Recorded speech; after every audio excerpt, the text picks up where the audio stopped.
On a quiet Friday morning in rural Tennessee, a devastating explosion ripped through the Accurate Energetic Systems plant, leaving behind a scene of unimaginable destruction.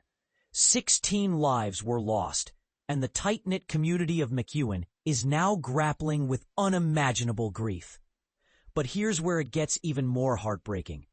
Authorities have confirmed there were no survivors.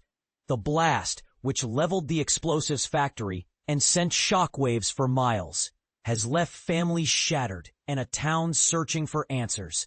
The plant, nestled in the wooded hills of Bucksnort, about 60 miles southwest of Nashville, specializes in processing explosives and ammunition for military contracts.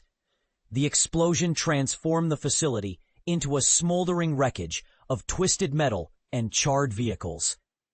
But what caused this tragedy? Investigators are meticulously combing through the incinerated site, foot by foot, searching for clues. Humphreys County Sheriff Chris Davis, visibly emotional during a press conference, pleaded for prayers for the victims' families, his voice trembling as he acknowledged the overwhelming pain. At a vigil held at Hurricane Chapel, Senior Pastor Tim Ferriss highlighted the profound impact on the community. "There's a lot of people hurting, a lot of tears being shed," he said. Ferriss noted that while some families were initially numb, the emotional toll became more apparent as the days passed. "They can hardly speak, they're so overwhelmed," he added. And this is the part most people miss. The grief doesn't fade quickly. It deepens as the reality sinks in. The explosion's impact wasn't confined to the plant.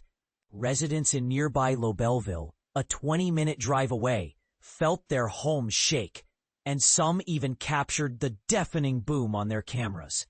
Gentry Stover, jolted awake by the blast, thought his house had collapsed.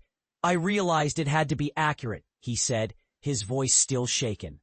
State officials have deployed a rapid DNA team to identify the remains, a grim task made more challenging by the volatile nature of the damaged explosives.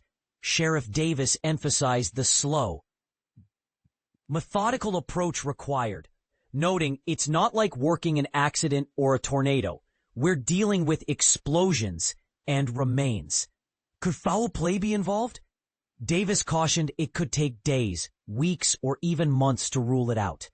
The tragedy has reignited conversations about workplace safety, particularly in high-risk industries. The U.S. has a long history of deadly accidents, from the 1907 Monongah coal mine explosion to more recent incidents. Accurate Energetic Systems itself faced fines in 2019 for violating safety policies related to hazardous chemicals. Is enough being done to protect workers in such dangerous environments?